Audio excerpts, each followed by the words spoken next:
दीवानी रे घूमत रहिथौ गाँव माँ। मोरे रानी रे मोर दीवानी रे घूमत रहिथौ गाँव माँ।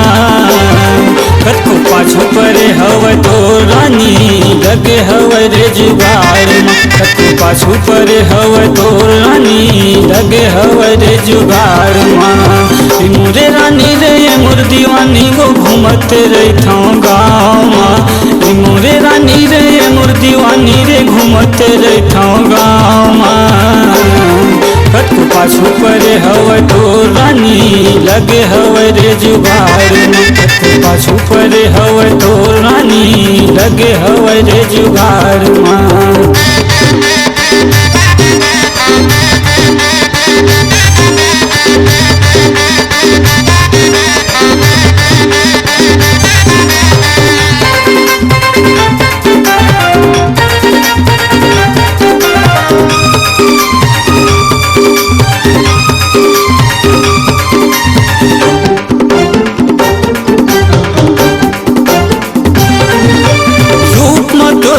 जादू है गोरी मृगिल सही तोरे बोली। तीर मठोकी नियान रानी माया दे देवे मायारू। चार दिन जोशी लगरी सो जुगाड़ माँ मैं लगे हम जुगाड़ माँ। रूप में तोरे जादू है गोरी मृगिल सही तोरे बोली। तीर मठोकी नियान रानी माया दे देवे मायारू।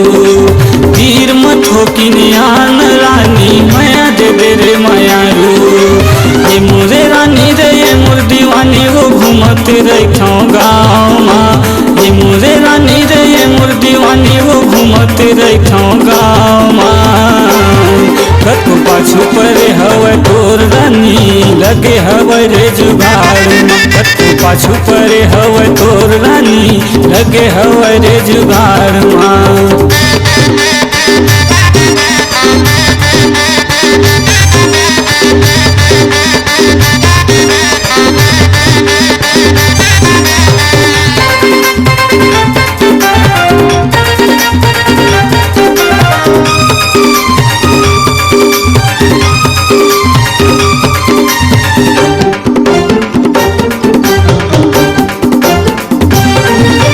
छटक मटक रे नरे गोरी होठ हवै तोर लाली। काला कलम बताओ मोर दिल के कहानी।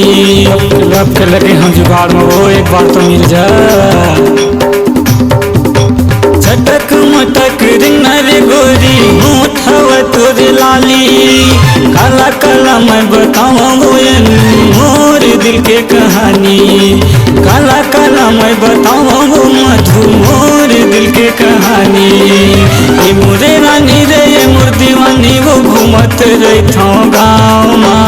ये मोरे रानी रे ये मोर दीवानी वो घूमत रहिथौ गाँव माँ। कतको पाछू परे हवै तोर जानू लगे हवै रे जुगाड़। कतको पाछू परे हवै तोर जानू लगे हवै रे जुगाड़ माँ।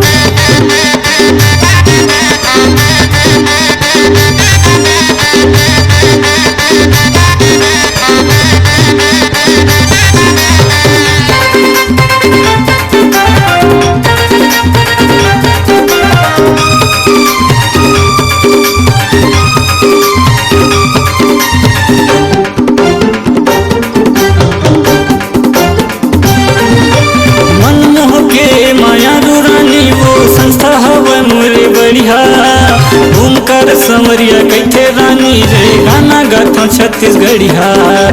मैं कहाँ गवई है नू तय कहाँ सहरिया। मनमोह के मायारू रानी रे संस्था हवै मोरे बढ़िया। घूमकर संवरिया कैथे रानी रे गाना गाथो छत्तीसगढ़िया। घूमकर संवरिया कैथे मधुरो गाना गाथो छत्तीसगढ़िया। मोरे रानी रे ये मोर दीवानी वो घूमत रहिथौ गाँव माँ। ये मोरे रानी रे मोर दीवानी रे घूमत रहिथौ गाँव माँ। कतको पाछू परे हवै तोर जानू रे लगे हवै रे जुगाड़। कतको पाछू परे हवै तोर जानू लगे हवै रे जुगाड़ माँ।